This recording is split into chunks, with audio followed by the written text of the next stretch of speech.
Good evening.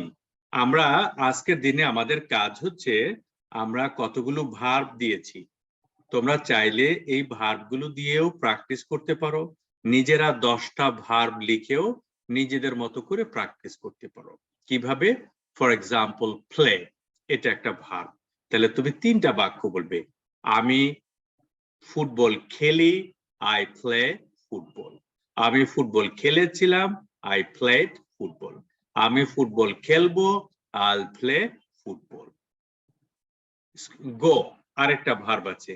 আর আমি স্কুলে যাই, আই গো টু স্কুল। আমি স্কুলে গিয়েছিলাম, আই ওয়েন্ট টু স্কুল। আমি স্কুলে যাব, I will go to school. এইভাবে করে তুমি 10টা ভার্ব দিয়ে তিনটা করে সেন্টেন্স ফর্ম করে সেটা ভিডিও করে স্যারকে পাঠাবে। আর যারা 10টার বেশি করতে পারো তাদেরকে আমি অ্যাপ্রিসিয়েট করব, তাদেরকে এক্সট্রা থ্যাংক ইউ দিব।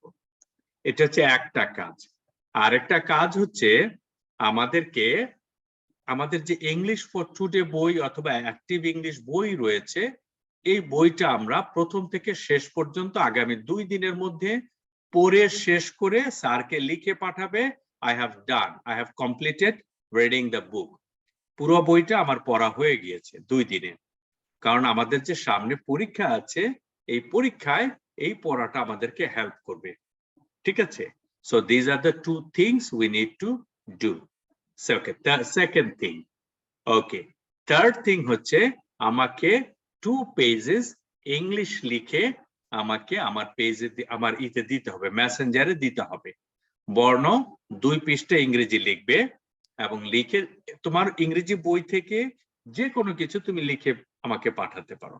আমি একটু দেখবো তোমাদের হ্যান্ডরাইটিংটা সুন্দর হচ্ছে কিনা, তাহলে তোমরা পরীক্ষায় দ্রুত এবং সুন্দর করে হ্যান্ডরাইটিং লিখতে পারবে।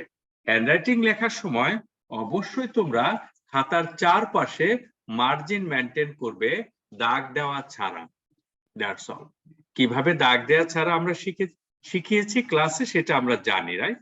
ওকে, আমরা সেই টেকনিকটা জানি। এই 3টা কাজ আমাদের করতে হবে। ঠিক আছে? সবাইকে ধন্যবাদ। আজকে এই পর্যন্ত ক্লাস। আমি এই রেকর্ডটা তোমাদের গ্রুপে দিয়ে দেব যাতে করে তোমরা পড়াটা বুঝে নিতে পারো। ধন্যবাদ সবাইকে।